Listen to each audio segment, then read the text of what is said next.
A state of shock is not just what happens to us when something bad happens.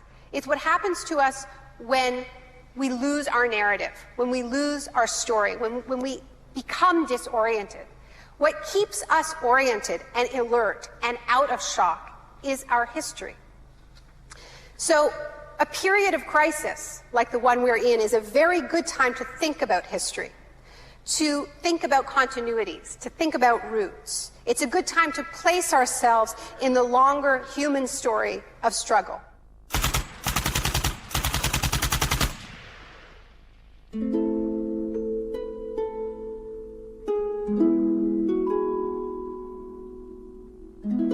The story begins on June the 1st, 1951, when representatives of Western intelligence agencies secretly met with academics at Montreal's Ritz-Carlton Hotel. This meeting contributed to military-funded research into the effects of sensory deprivation at McGill University. Sensory deprivation really is a way of producing extreme monotony. It causes loss of critical capacity, the thinking is less clear, the subject complains that he can't even daydream. And when you have college students that can't daydream, they're in a bad way. I began to think while we were doing our experiments that it's possible that something that involves physical discomfort or even pain might be more tolerable than simply the deprivation conditions that we studied. Hebb decided to stop work on the research. But I had no idea when I suggested that what a vicious weapon, potentially vicious weapon, this could be. These are the days and hours are the occasions. But experiments at McGill continued under the ambitious head of psychiatry, Dr. Ewan Cameron. What he did was much more than what we had done. We did our work strictly with the understanding that the subject could get up and walk out at any point he wished to, and some of them did. Cameron's patients were not so lucky. The Allen Memorial Institute, where he worked, began to resemble a macabre prison, where Cameron performed bizarre experiments on his psychiatric patients. Cameron wanted to de-pattern or wipe clean his patient's mind, so he could rebuild them from a blank slate. Janine Huard was a young mother of 4, suffering from postnatal depression. I used to shiver when they told me about, you're going to get a shock treatment tomorrow. I used to shiver. I was so scared of it.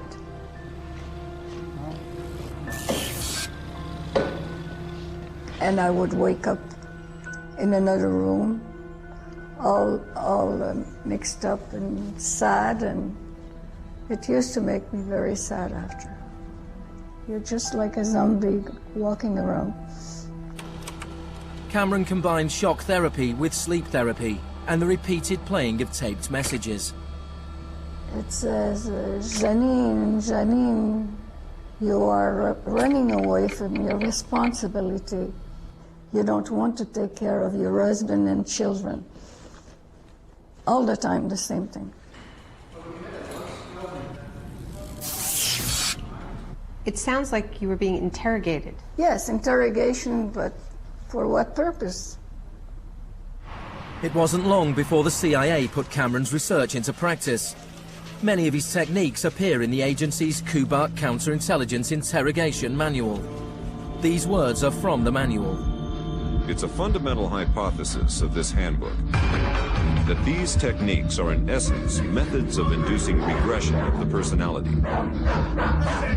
There is an interval, which may be extremely brief, of suspended animation, a kind of psychological shock or paralysis. Experienced interrogators recognize this effect when it appears, and know that at this moment the source is far more open to suggestion, far likelier to comply than he was just before he experienced the shock.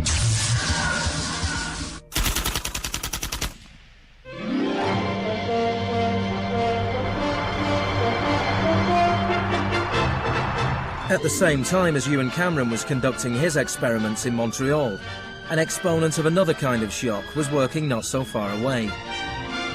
Milton Friedman was teaching economics at the University of Chicago. He believed economic shock therapy could encourage societies to accept a purer form of deregulated capitalism. In October 2008, in the midst of the biggest financial crisis since 1929, Naomi Klein went to the University of Chicago to talk about Milton Friedman. When Milton Friedman turned 90, the Bush White House held a birthday party for him. And everyone made speeches, including George Bush. But there was a really good speech that was given by Donald Rumsfeld. My favorite quote in that speech from Rumsfeld is this. He said, "Milton is the embodiment of the truth that ideas have consequences." What I want to argue here is that the economic chaos that we're seeing right now on Wall Street and on Main Street and in Washington stems from many factors, of course, but among them are the ideas of Milton Friedman. The Wall Street crash of 1929 led to the Depression of the 30s.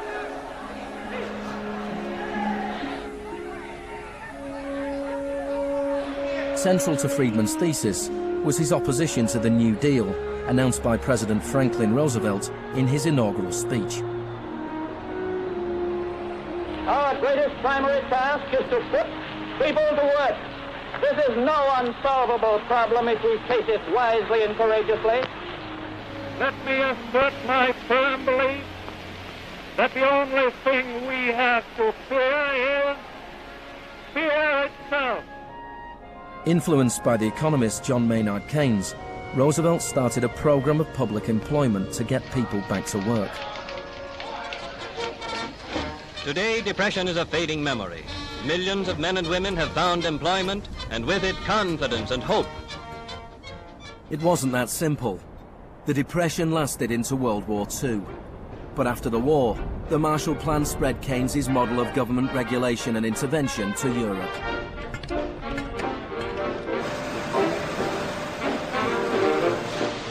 His principles were widely accepted,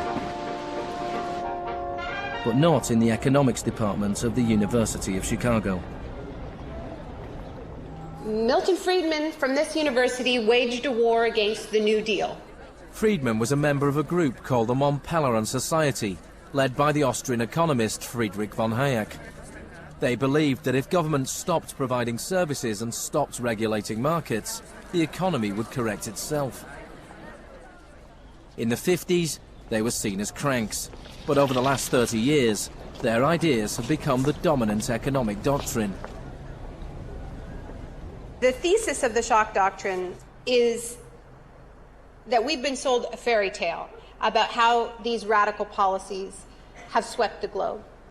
That they haven't swept the globe on the backs of freedom and democracy, but they have needed shocks, they have needed crises, they have needed states of emergencies. Milton Friedman understood the utility of crisis. Only a crisis, actual or perceived, produces real change. When that crisis occurs, the actions that are taken depend on the ideas that are lying around.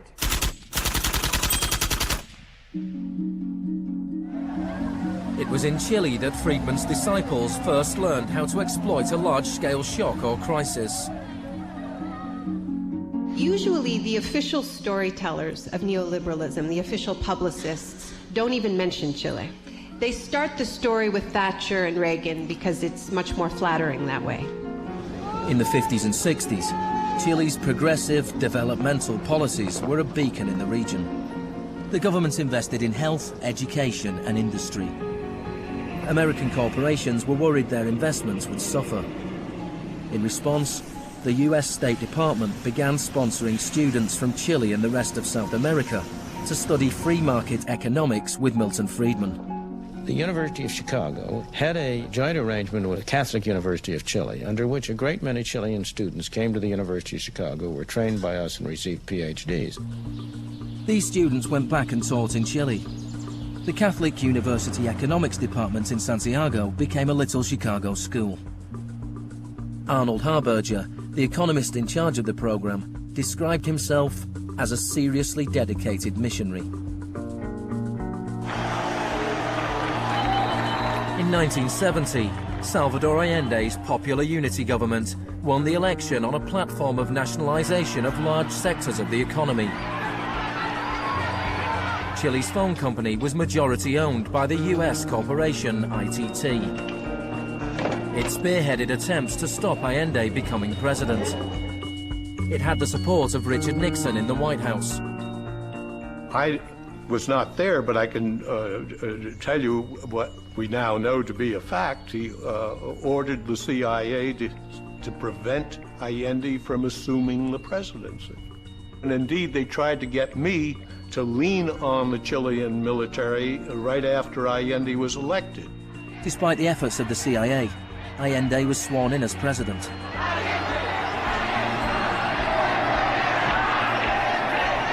Richard Nixon ordered the CIA director to make the economy scream. Señor Nixon es presidente de Estados Unidos y yo soy presidente de Chile. Yo no tendré un término despectivo contra el señor Nixon mientras el señor Nixon respete al presidente de Chile. Preparations began for the military coup. The Chilean Chicago boys started work on a 500-page economic blueprint called the BRIC. With US funding, everything was done to destabilize the economy. Truck drivers went on strike, bringing factories and shops to a standstill. There was a failed coup attempt on June the 29th, 1973. And then on September the 11th, with General Pinochet leading the army, the assault began on the presidential palace.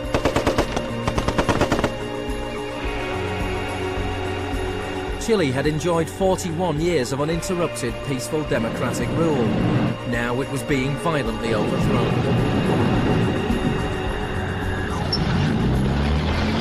Pinochet and his supporters described the coup as a war. It was certainly designed to look like one. It was a Chilean precursor to shock and awe.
Fuerzas Armadas y de Orden, solo bajo la inspiración patriótica de sacar al país del caos que en forma aguda lo estaba precipitando el gobierno marxista de Salvador Allende. The Chicago boys delivered their economic blueprint, the BRIC, to Pinochet.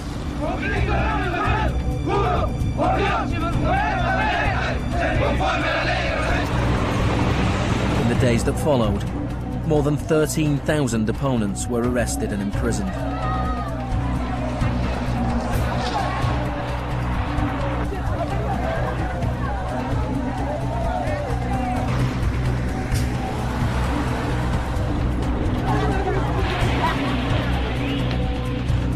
Thousands of prisoners were held in the National Stadium. Many were tortured. Chile became notorious around the world. ¿Cuántas personas?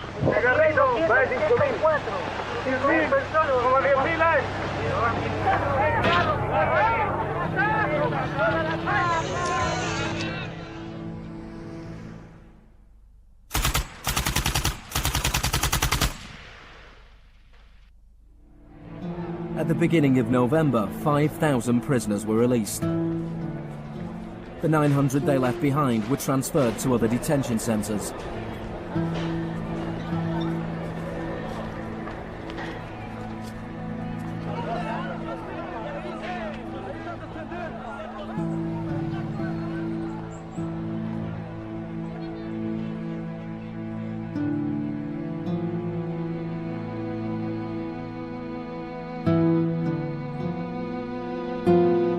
Less than a month later, FIFA allowed Chile to play a World Cup qualifier in the very same stadium. Their opponents, the Soviet Union, refused to play there, so Chile were allowed to score into an open goal and went through to the 1974 World Cup finals.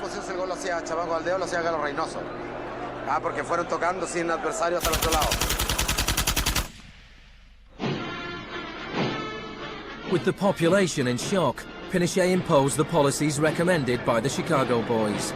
Removal of price controls, the sale of state companies, the removal of import barriers and cuts to government expenditure. Friedman later openly acknowledged the importance of the Chilean experiment. Here was the first case in which you had a movement toward communism, which was replaced by a movement toward free markets. It didn't work. A year later, inflation was 375% per year, the highest in the world. So in March 1975, Arnold Harberger and Milton Friedman flew into Santiago. He used a phrase that had never before been used in a real-world economic crisis. He called for shock treatment. He said that he was like a doctor that was going to help a country that was suffering an epidemic, and he was simply prescribing the medicine. Friedman wrote that General Pinochet was sympathetically attracted to the idea of a shock treatment, but was clearly distressed at the temporary unemployment it might cause.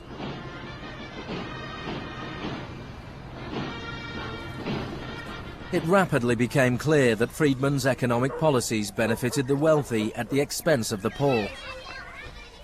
It was calculated that a family trying to live on the average wage had to spend 74% of its income on bread. Items such as bus fares or milk became luxuries, and Pinochet got rid of free milk in school, a move that echoed the controversial policy of the young education minister in Britain, who would later become his friend.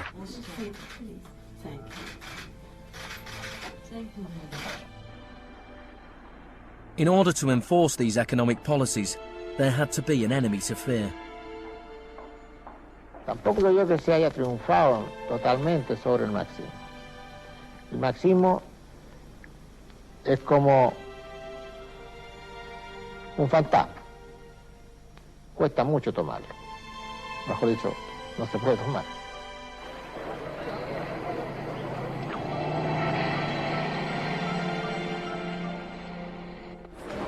Friedman and Harberger argued that free market economics went hand in hand with freedom and democracy. But in Chile, where their ideas were being implemented within the context of a military dictatorship, the opposite was true. Many in Latin America saw a direct connection between the economic shocks that impoverished millions of people and the epidemic of torture inflicted on those who believed in a different kind of society. One of those was Orlando Letelier. Letelier had been Allende's ambassador in Washington. He spent a year in one of Pinochet's prisons before being exiled back to America. In 1976, Letelier wrote, "The economic plan has had to be enforced, and in the Chilean context, that could only be done by the killing of thousands, the establishment of concentration camps all over the country, and the jailing of more than 100,000 persons in 3 years."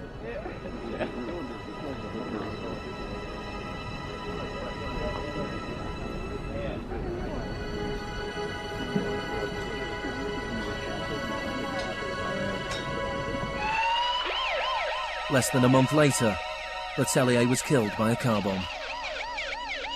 Good evening. A powerful bomb today tore through a car as it was driving along Washington's usually quiet Embassy Row.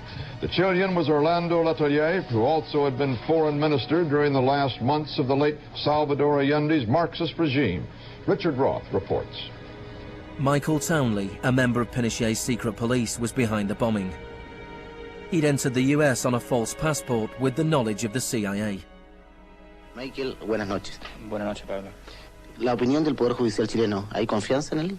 Mire, yo confío plenamente en la justicia chilena como patriota y luchador antimarxista y juntista por sobre todas las cosas.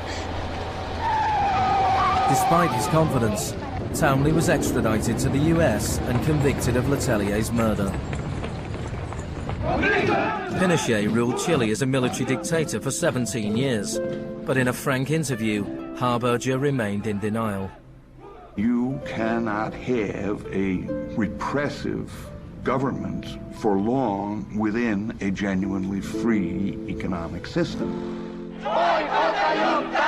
In the same year as Orlando Letelier's murder, Milton Friedman was awarded the Nobel Prize for Economics. You people have such a distorted idea of what went on. Let me tell you some facts.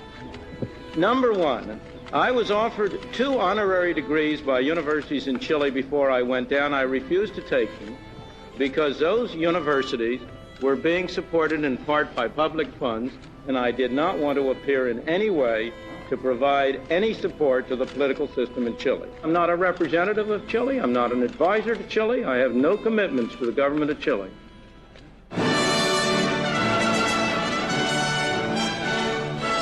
I now turn to you, Professor Milton Friedman.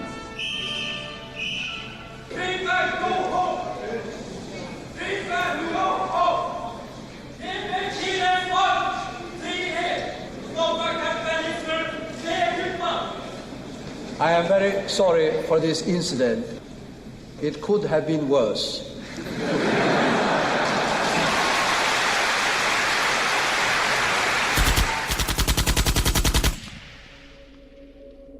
What I'm trying to do in the shock doctrine is tell an alternative history of how this savage stream of pure capitalism that we've been living, capitalism unrestrained, came to dominate the world. Chile wasn't the only country in South America to adopt Chicago school policies. Friedman's disciples held key positions in Brazil and advised the government of Uruguay. Then on March the 24th, 1976, a military coup overturned the government of Isabel Perón in Argentina. A junta of 3 generals took over the country, led by General Videla. Chicago boys landed key economic posts in the military government. They seized the opportunity for major economic and social re-engineering. And within a year of the coup, wages lost 40% of their value, factories closed, poverty spiraled. Just as in Chile, people had to be terrorized into accepting these economic policies. Videla learnt from Pinochet's experience. He adopted the tactic of disappearing people. Striking a balance between public and private horror, disappearances were often carried out in broad daylight, but could always be denied.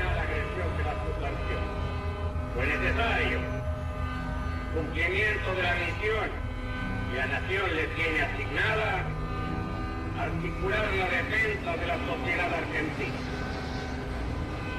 Las reglas de esta guerra no convencional, que no buscamos ni provocamos, son distintas. Many of the techniques used by the Chilean and Argentinian military had been learnt in the US-run School of the Americas. Torture techniques taught, from rape to derobing, to torture with pointed objects, breaking of extremities, poking eyes out, branding. In Latin America, there are various regimes which at the moment are abusing human rights. Political murder, torture, deportations, imprisonment without trial, using the techniques they may have learned in this establishment. You may be right. If you can say that the skills which we've taught here have been applied, I can't deny that.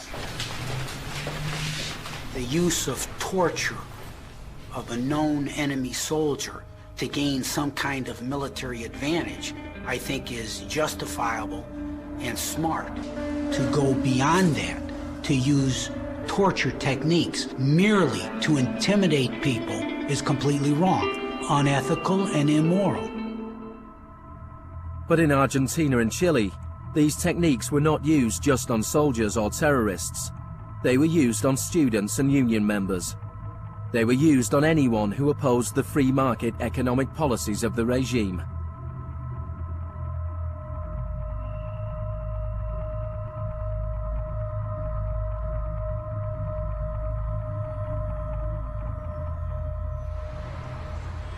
In 1978, the Argentine junta hosted the World Cup. The final was played in the stadium less than a mile away from the biggest detention camp in the country, where thousands of prisoners were held in torture chambers. Decir que con los goles, con el grito de gol, se tapaba la voz de los secuestrados, los gritos de los secuestrados era una realidad. Organización extraordinaria, miles y miles de banderas, miles y miles de gargantas enronquecidas, 25 millones de argentinos que tienen un solo color, el celeste y blanco. El fútbol ha hecho el milagro del país, de este maíz maravilloso que nos siguen atacando a aquellos. And Argentina took their terror regime one step further than Chile. Among the disappeared were hundreds of pregnant women, women who were allowed to give birth before being murdered. De todas aquellas mujeres que estaban embarazadas, les permitieron tener a sus hijos para una vez que nacieran sacárselos. Y eso sucedió con 500. Yo soy uno de esos 500. Those children, many of whom were raised by families connected to the military, were a powerful reminder of the junta's project to re-engineer an entire society.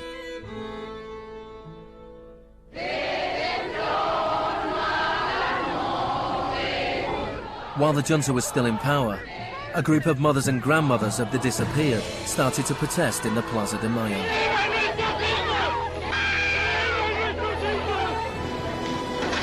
They turned detective, searching for the disappeared children.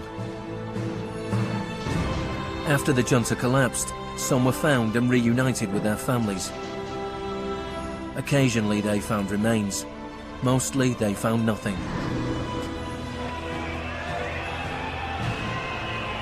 General Videla was found guilty of murder, kidnapping and torture.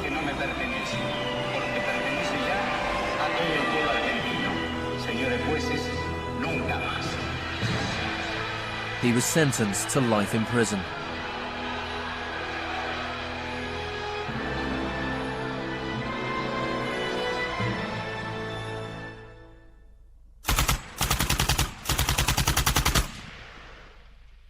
Early experiments in Latin America presented Friedman and his cohorts with a serious ideological problem. Friedman had promised that these policies would not just make the elites richer, but that they would create the freest possible societies, that this was a war against tyranny, that capitalism and freedom went hand in hand. Yet here we see that in the 70s, the only countries putting these ideas into practice were military dictatorships. Nixon had fully supported imposing these types of brutal free market policies in South American dictatorships. But when it came to domestic economic policy in the United States, where Nixon had to worry about getting re-elected, it was a very, very different story.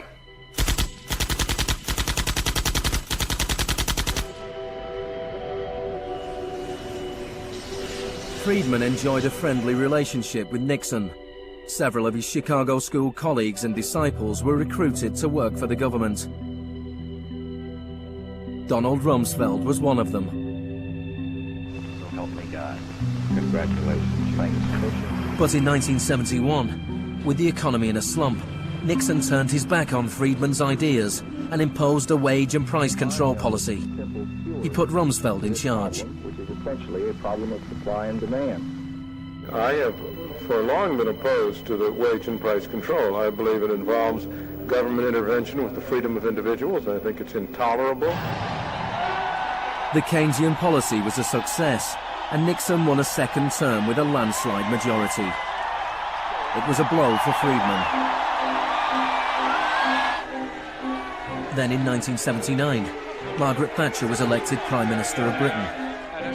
Her intellectual guru was Milton Friedman's old mentor, Friedrich von Hayek. And just over a year later, Ronald Reagan was elected President of the United States. Both Britain and America were now ruled by unabashed Freemanites. Margaret Thatcher's program when she came in had 4 planks. Cut government spending, cut tax rates, reduce government ownership and operation of industries or regulation of industry, and have a moderate and stable monetary policy to bring down inflation. Within her first 3 years in office, unemployment doubled in parts of the economy, leading to waves of strikes. Thatcher's personal approval rating slumped to 25%. There were riots in Britain's major cities. Even Margaret Thatcher's admirers had their doubts. The economic performance of the Thatcher government has been mixed.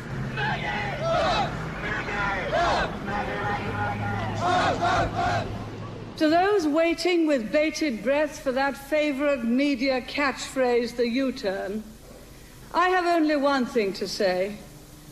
U-turn if you want to.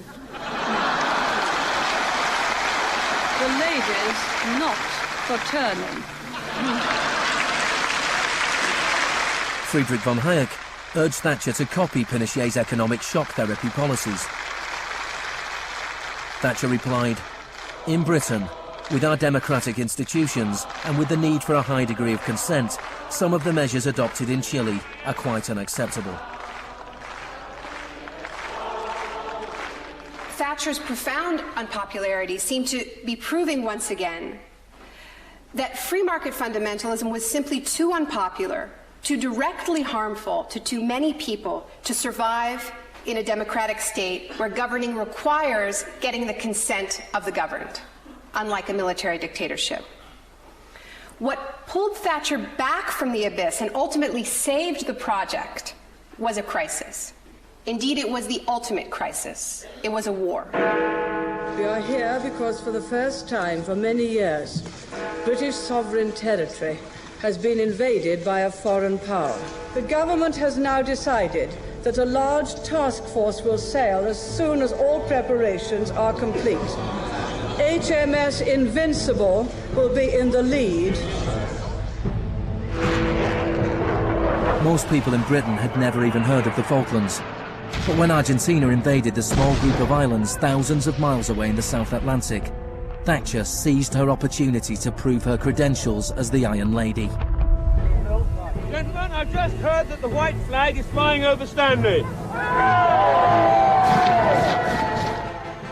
The war was over in less than 3 months. As the troops returned to Britain, a wave of patriotic celebrations swept the country. Thatcher won the 1983 elections with a massive majority.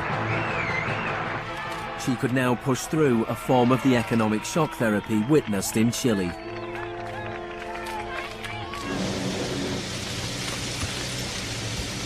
The most powerful union in Britain was the National Union of Mine Workers. When the National Coal Board tried to close pits down, the miners went on strike. Parts of central London are brought to a halt as thousands of miners and sympathizers march through the city in support of the miners' strike. It's Britain's longest and most bitter since 1926, and the most expensive ever.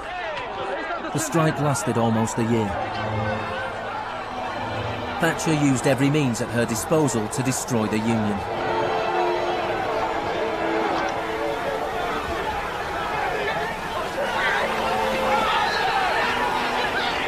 Eventually, the miners were defeated.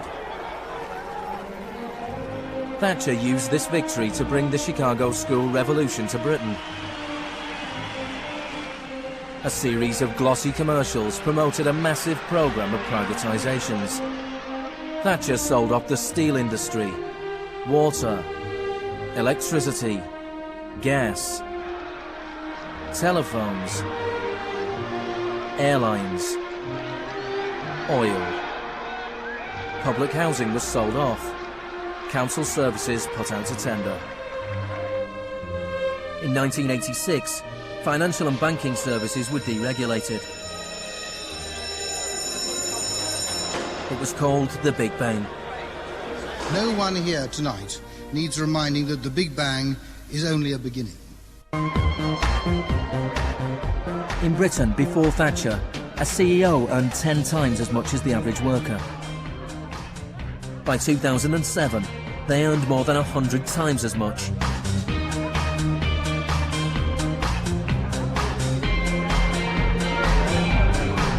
In the US before Reagan, CEOs earned 43 times as much as the average worker. By 2005, they earned more than 400 times as much. Friedman openly acknowledged the importance of Thatcher and Reagan in the spreading of Chicago school policies around the world.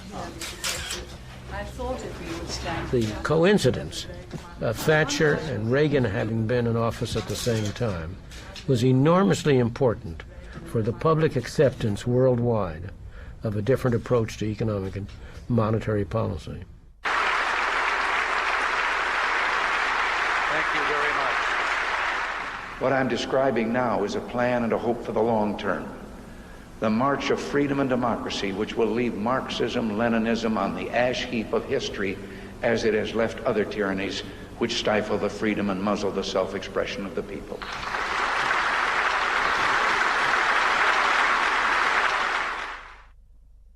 Now, we all know the fairy tale about the fall of communism, that the West under Reagan and Thatcher looked so prosperous to the people of the former communist bloc that they themselves demanded radical free market policies. Now, this really is a fairy tale. It is true that people who had been living under authoritarian communism genuinely wanted democracy, and it's also true that people wanted to be able to go out and buy blue jeans and have Big Macs. That is true. But that does not mean that they wanted the kind of Wild West capitalism of oligarchs gone mad and no social protections that so many Eastern Bloc countries actually ended up with and suffer under to this day. Thatcher had done everything she could to break the power of the unions in Britain. But in 1988, she went to Poland to show her support for the workers' union Solidarity. How do you see the process from where you are now to where you want to be? Strikes in Poland led to Solidarity being allowed to contest a general election in June 1989. This triggered a wave of demonstrations throughout Eastern Europe.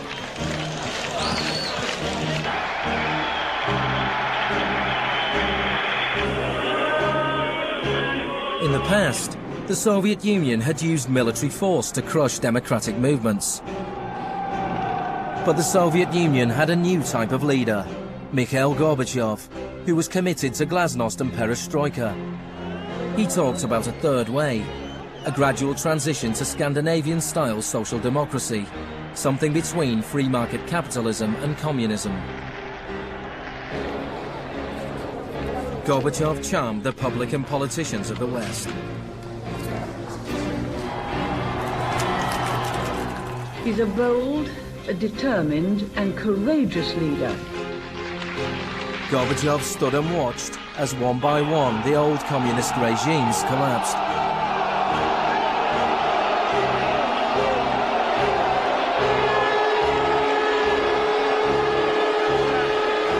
At the end of the year, the most famous symbol of the division of Europe came tumbling down.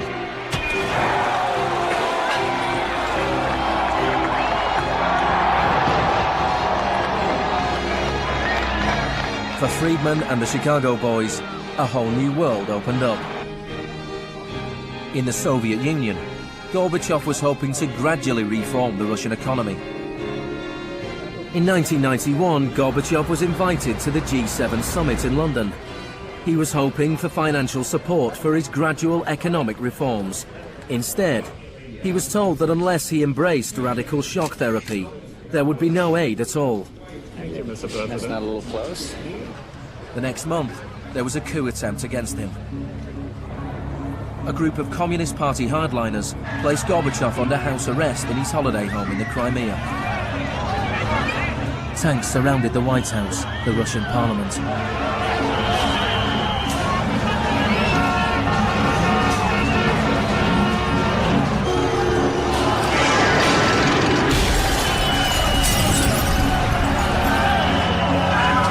Amid the chaos of street clashes, it was obvious that to reinforce their position, the hardliners would have to resort to violence. Such action between the people and the security forces has not been seen since the early days of the Russian Revolution. By dawn this morning, amid a sea of debris, it was becoming clear that the coup was disintegrating.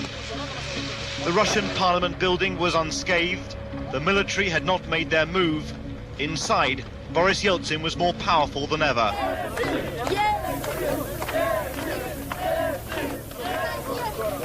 This was Yeltsin's finest hour.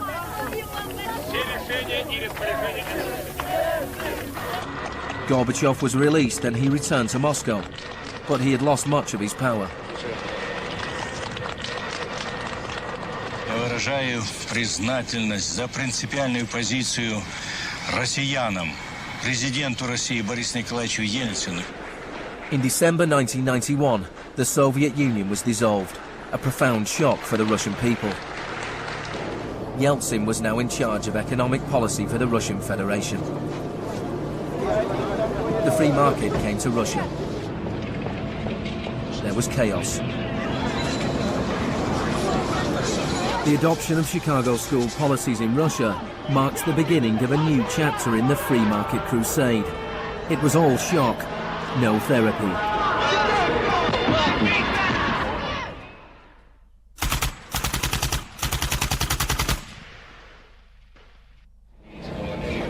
Despite the public efforts to promote popular capitalism, the reality was a small handful of businessmen made vast fortunes.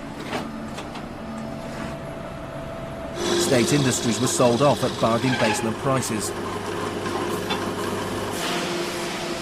The Russian press dubbed Yeltsin's advisors the Chicago Boys.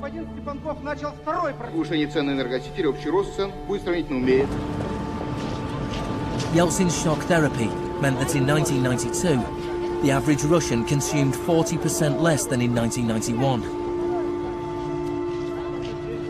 A third of Russians fell below the poverty line, and wages weren't paid for months. One expert today predicted 140 million Russians will soon be living below the poverty line. Corruption was rife. Organised crime boomed. Moscow became the new Wild West.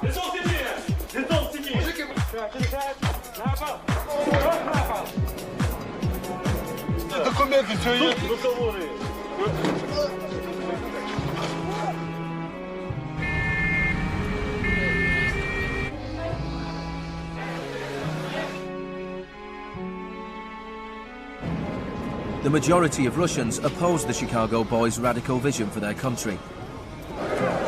In March 1993, Parliament made a crucial decision. It voted to repeal the special powers it had given to Yeltsin. Yeltsin declared a state of emergency.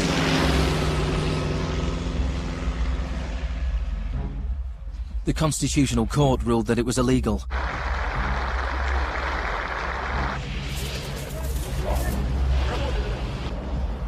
On September 21st, Yeltsin took the Pinochet option and dissolved Parliament. Сегодняшнего дня прерывается осуществление законодательной, распорядительной и контрольной функций съезда народных депутатов. The West threw its weight behind Yeltsin. We feel that Boris Yeltsin is the best hope for democracy in Russia. 2 days later, Parliament voted to impeach Yeltsin by 636 votes to 2. Thousands of supporters of the Parliament gathered outside the White House and marched on the television station.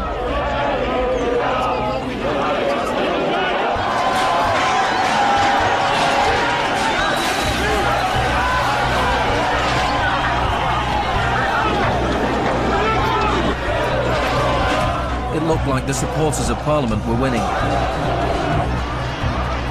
Yeltsin flew back to Moscow from his holiday home. That night, 100 demonstrators were killed as the Yeltsin authorities fought back.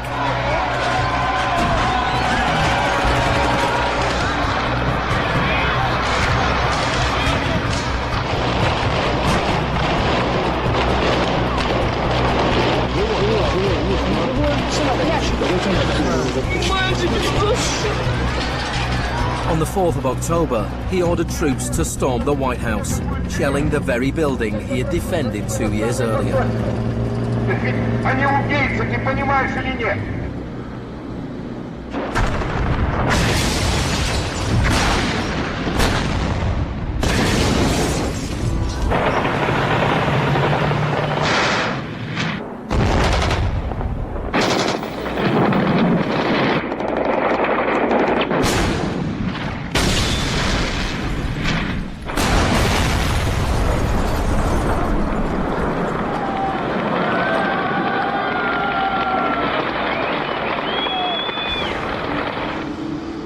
Warren Christopher, the US Secretary of State, said, "The United States does not easily support the suspension of parliaments, but these are extraordinary times."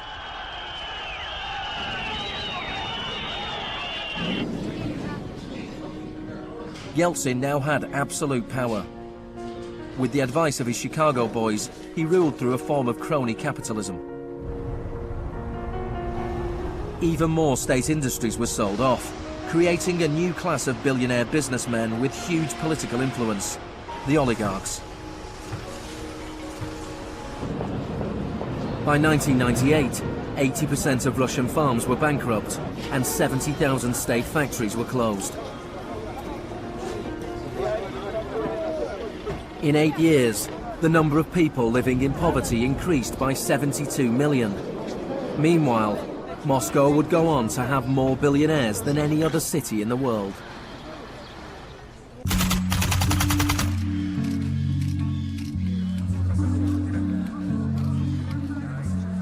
Good afternoon. Thank you for coming. Today it is my honor to announce that I'm submitting the name of Donald Rumsfeld to be Secretary of Defense. I look forward to serving our country again. Rumsfeld had been Secretary of Defense before under Gerald Ford. Then, the enemy we were supposed to fear was the Soviet Union. I'm not saying with certainty that the Russians are coming. I'm saying the trends are here. I'm not saying the Russians are 10 feet tall. I'm saying they used to be 5'3". They're now 5'9.5", and they're growing. Now there was a new enemy closer to home. On September the 10th, 2001, Rumsfeld made a speech laying out his plans to privatize much of the US military. Milton Friedman would have been proud. He said, "The topic today is an adversary that poses a threat. A serious threat to the security of the United States of America. This adversary is one of the world's last bastions of central planning. It governs by dictating 5-year plans. Perhaps this adversary sounds like the former Soviet Union, but that enemy is gone. This adversary is closer to home. It's the Pentagon bureaucracy. Today, we declare war on bureaucracy." The next day, American Airlines Flight 77 crashed into the Pentagon, killing 184 people.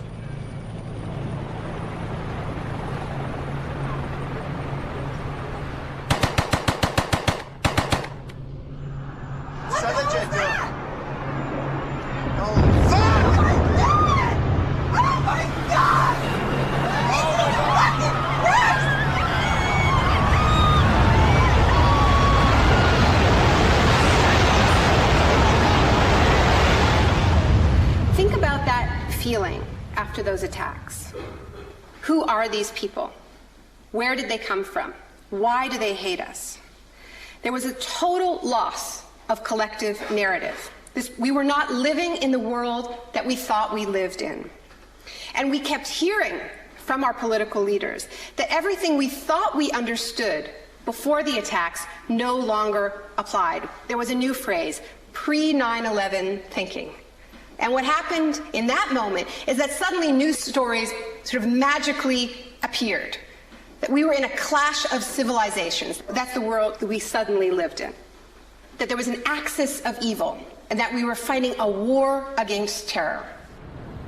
This abstract, unwinnable war has had huge economic consequences. Before 2001, Homeland Security barely registered as an industry. Today, it is bigger than Hollywood and the music industry combined. Between September the 11th, 2001 and 2006, the Department of Homeland Security handed out $130 billion to private contractors.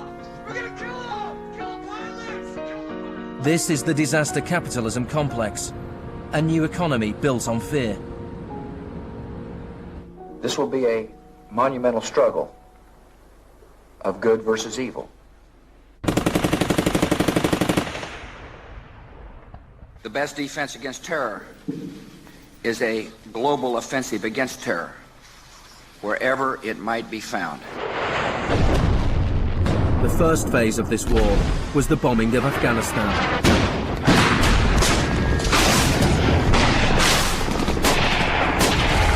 The Taliban government was quickly overthrown. The aftermath of the war was more complicated. Our fight against terrorism began in Afghanistan, but it will not end there. We're primarily looking at detainees that we can use. We're collecting intelligence.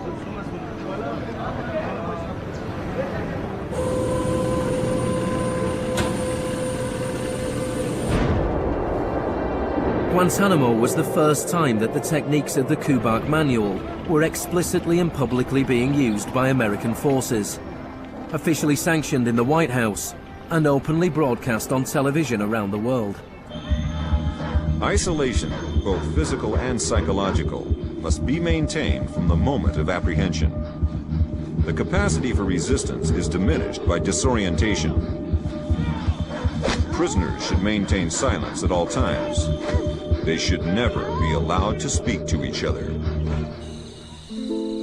3 of the prisoners were Asif Iqbal, Ruhal Ahmed and Shafiq Rasool from Tipton in England.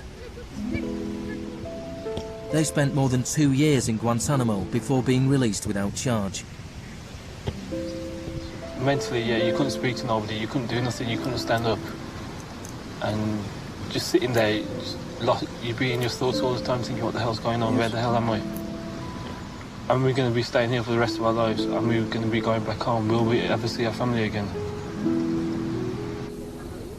Of the 779 prisoners that have been held in Guantanamo Bay, only 3 have ever been convicted of any offence.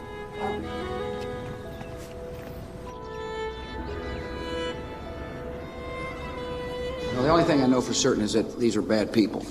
It was a message to the whole world, and the message was clear. It was, this is what happens to you if you get in our way. The war on terror is not about one man, and it is not about one country. There were many justifications given for the invasion of Iraq. But if the US had really wanted to attack a country where the leaders of Al-Qaeda were thought to be hiding, which had nuclear weapons and was selling nuclear technology to other countries, then Pakistan would have been the obvious choice. It had close connections to the Taliban and was being run by a military dictator. Instead, George Bush chose to target Iraq, a country with the 3rd largest oil reserves in the world.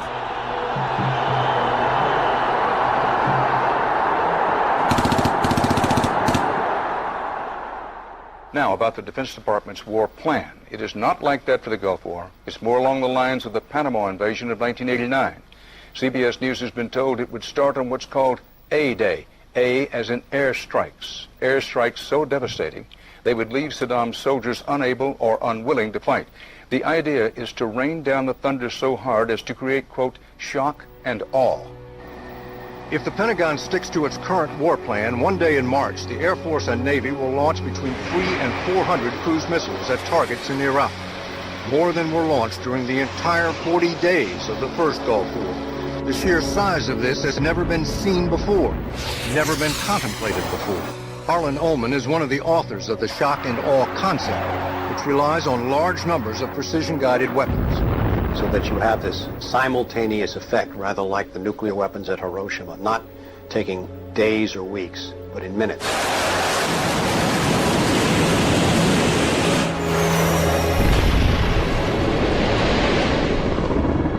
You also take the city down. By that I mean you get rid of their power, their water, and you begin this relentless campaign to wear them down so that 2, 3, 4, 5 days they are physically, emotionally, and psychologically exhausted. Last night, a square mile in central Baghdad seemed like hell on earth.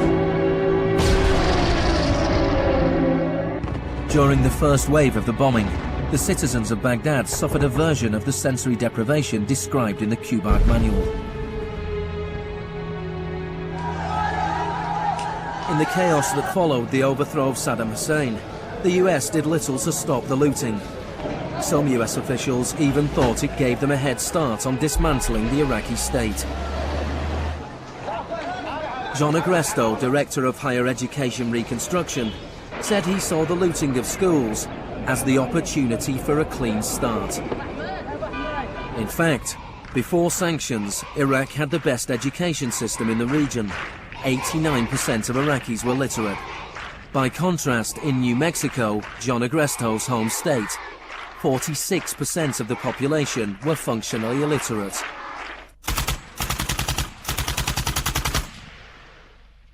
Iraq, you had three distinct forms of shock that were all working together and reinforcing each other. You had the shock of the war, which was immediately followed by economic shock therapy imposed under Paul Bremer. And as resistance to that economic transformation, that very rapid economic shock grew, you had the shock of enforcement, including torture. Three different kinds of shock.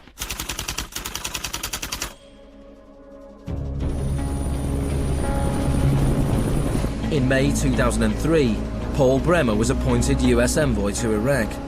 2 weeks after he arrived, he declared the country open for business. We considered that the coalition had very broad authorities to determine the direction of the Iraqi economy. Bremer knew little of Iraq, but he knew about disaster capitalism. He had launched crisis consulting practice at the start of the Homeland Security boom. Today is a very important day in Baghdad. Bremer spent the first 4 months passing classic Chicago school laws. Rumsfeld described Iraq as having some of the most enlightened and inviting tax and investment laws in the free world. One of the first acts of Bremer was to fire 500,000 state workers. This was partly an act of debartification, but slashing governments was also vintage Friedman. Money was promised for reconstruction. Our investment in the future of Afghanistan and Iraq is the greatest commitment of its kind since the Marshall Plan. But in fact, it was just the opposite. Whereas the Marshall Plan was intended to boost European industries, US aid money in Iraq was spent on US corporations. If work came to Iraqis, it came at the bottom of a series of subcontractors. Creative associates received contracts worth $100 million to draft the curriculum and print new textbooks for the education system. Management and technology consultant Bearing Point was awarded contracts worth $240 million to build a market-driven system in Iraq. North Carolina-based RTI received contracts worth $466 million to advise on bringing democracy to Iraq. And Halliburton was awarded $20 billion in cost-plus Iraqi contracts. Parsons was handed $186 million to build 142 health clinics. Only 6 were ever completed. And basic electricity and water supplies hardly improved, despite billions being spent in the first 4 years. We're going to succeed here, and when we succeed here, we will have done something important, not just for 25 million Iraqis. We will have done something that serves Western interests in this whole region. Even the new Iraqi currency was printed abroad. Let me show you an example of these notes. The US even paid private contractors to monitor the work of the private contractors who won contracts.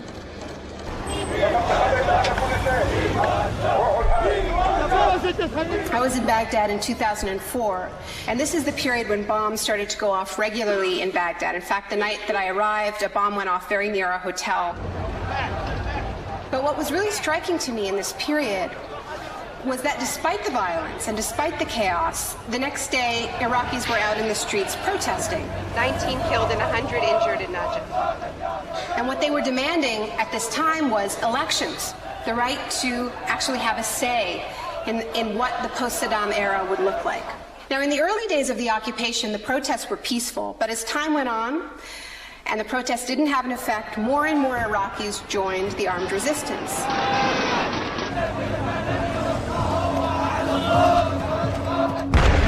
The violence spun out of control.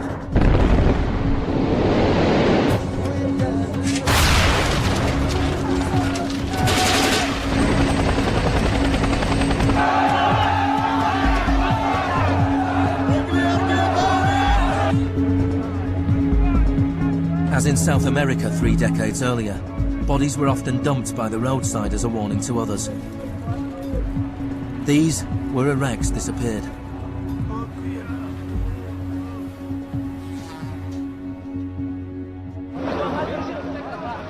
Extremely aggressive measures were needed to suppress the opposition.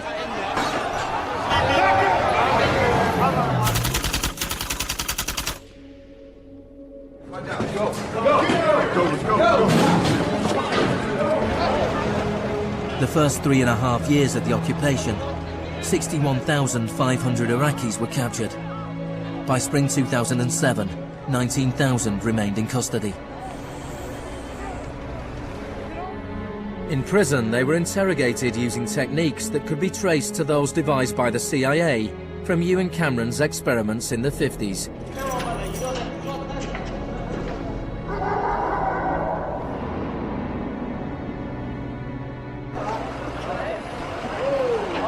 According to the Red Cross, US military officials admitted that between 70 and 90% of arrests in Iraq were mistakes.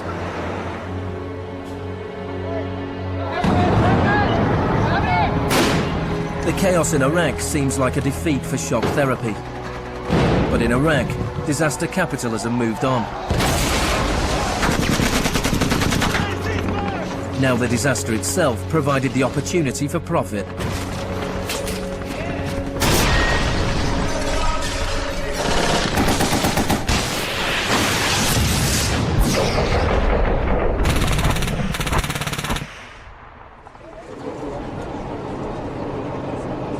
US military spending has almost doubled since 2001, nearing $700 billion per year.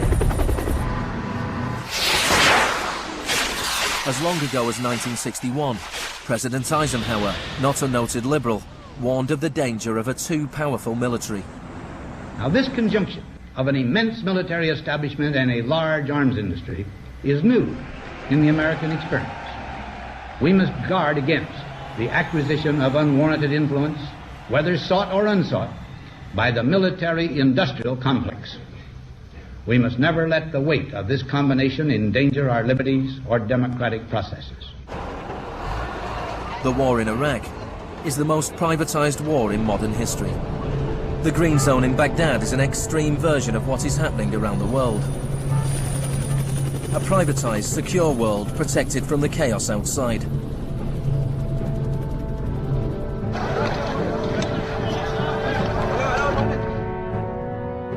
In 1991, in the First Gulf War, for every 100 soldiers there was one military contractor. In 2003, at the beginning of the war in Iraq, for every 100 soldiers there were 10 contractors. By 2006, for every 100 soldiers there were 33 contractors. A year later, for every 100 soldiers there were 70 contractors. By July 2007, there were more contractors than soldiers in Iraq. This was going beyond what even Milton Friedman had dared to hope. The only things I would not denationalize are the armed forces, the courts, and some of your roads and highways. One of the most high-profile contractors was Blackwater USA. During the April 2004 uprising in Najaf, Blackwater assumed command over US Marines. Dozens of Iraqis were killed during the operation. The US had indemnified the private contractors against any Iraqi laws, so they were operating in a law-free bubble, a little like Guantanamo. I asked your Secretary of Defense a couple months ago what law governs their actions. Mr. I was Rumsfeld... going to ask him. Go ahead.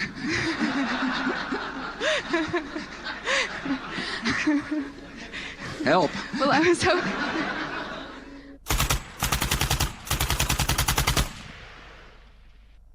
Just as Cameron's shock therapy left his patients confused and broken, so the multiple shocks inflicted on Iraq reduced the country to a lawless, violent, sectarian mess.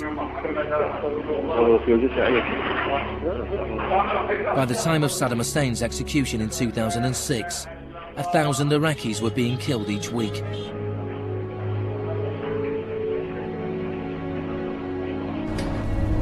By April 2007, the United Nations High Commission for Refugees estimated 4 million people had had to leave their homes. Hundreds of thousands of Iraqis had died. I think the historians will write very clearly that we did a great and noble thing here.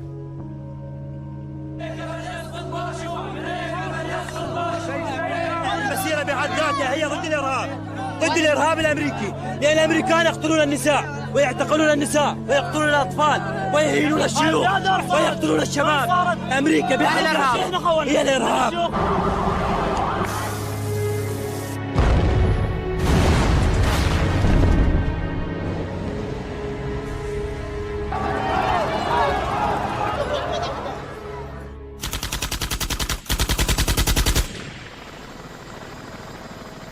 When Hurricane Katrina hit New Orleans in August 2005, the world was shocked to witness a sort of disaster apartheid.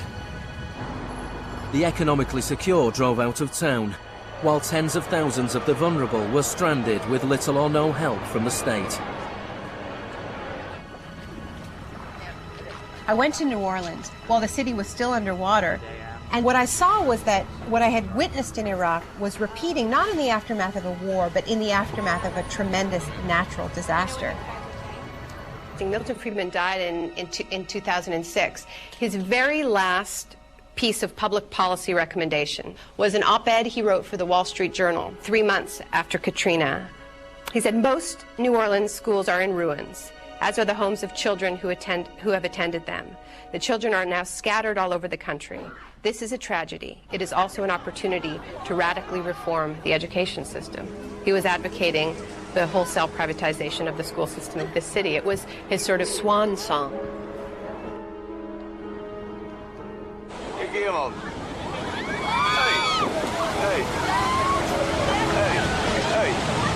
I'd witnessed a similar process in Sri Lanka in the aftermath of the 2004 tsunami. People who lived on the beaches for generations were prevented from returning so that the land could be privatized and sold off to luxury hotels.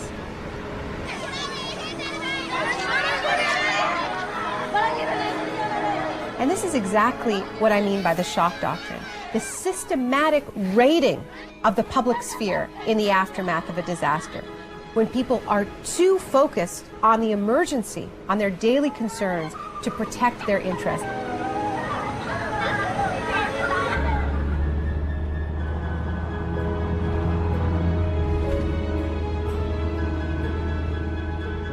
Maybe the first act of resistance is to refuse to allow our collective memory to be wiped.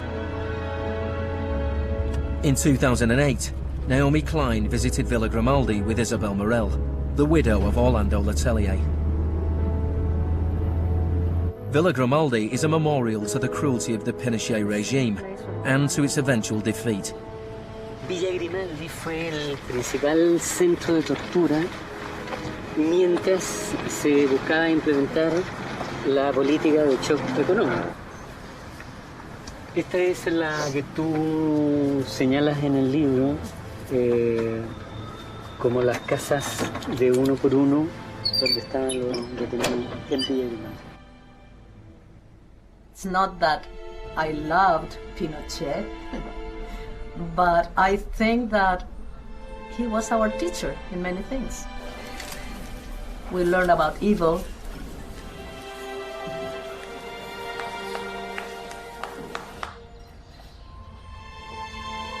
In 1998, Pinochet was arrested while he was in London. His old ally, Margaret Thatcher, stood by his side.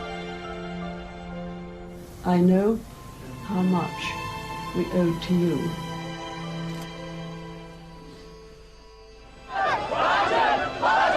It took 30 years for the economic experiment originally test-driven by Pinochet to make its way around the globe to Iraq. But the similarities between past and present are startling. between Pinochet's concentration camps and Bush's Guantanamo detention center, between the disappeared in Chile and those in Iraq, between the experiments of Ewan Cameron and the torture meted out on the prisoners of Abu Ghraib. These are the days and hours. He erased all the past. That's why he gave electroshocks. All the past from the patient, and he would implant some new ideas.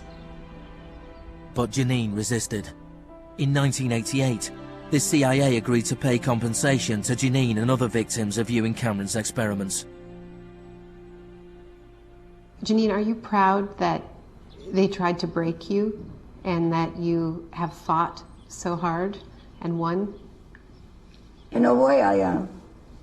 In a way I am. Because I must have some willpower seeds in me. It is very, very hard to fight a government. People would tell me, Janine, you don't fight a government. What's the matter with you? They're too big. But I had faith that we would win.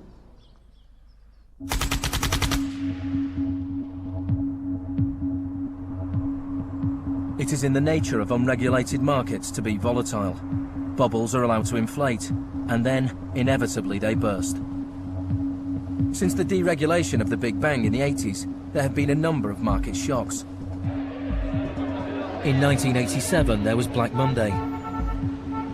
Markets fell spectacularly. It was the largest one-day percentage decline in stock market history. In 1992, there was Black Wednesday, when currency speculators made fortunes betting against the pound. In 1997, there was the Asian contagion. In 1 year, $600 billion disappeared from the stock markets of Asia.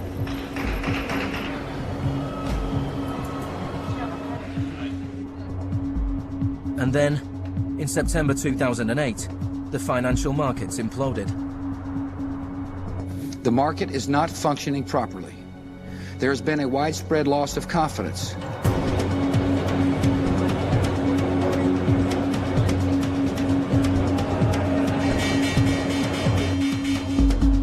On September the 15th, Lehman Brothers filed for Chapter 11 bankruptcy protection. Yet only 1 week later, it was announced that workers at their New York office would share $2.5 billion in bonuses. It is estimated that Wall Street firms paid $18.4 billion in bonuses last year, the year of the crash.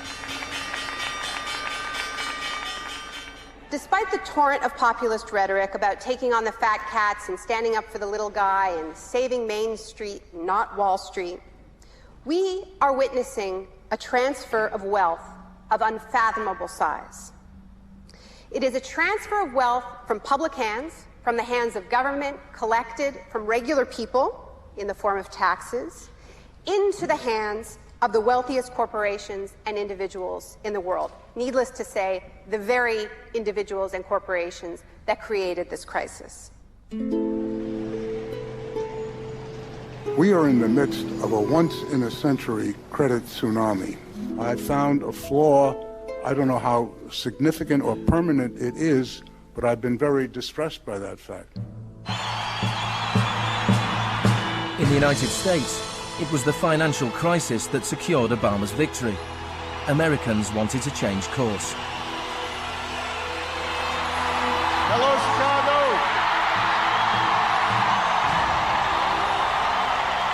This crisis is clearly understood by almost everyone as being the direct result of this particular ideology of deregulation and privatization. The scale of the crisis offers the hope of change.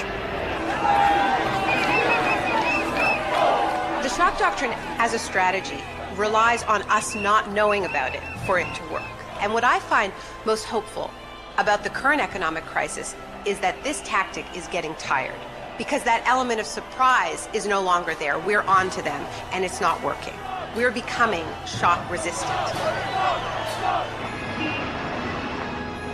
The last time the world suffered a financial crisis as severe as this, people turned to the Keynesian policies of the New Deal. Let me assert my firm belief that the only thing we have to fear is fear itself. More than 1 million people came to Washington to hear Obama's inauguration speech. Many journalists made comparisons with FDR. Now, there's been a lot of talk recently about comparing Obama to Franklin Delano Roosevelt. So I want to talk a little bit about FDR, because there's a great FDR story, and it could be an apocryphal one, about when he would be visited by some progressive organization or a union, and they would be proposing some new progressive policy that they wanted to be part of the New Deal. And he would hear them out, and he would listen to them, and then at the end he would say, now go out there and make me do it. And they did.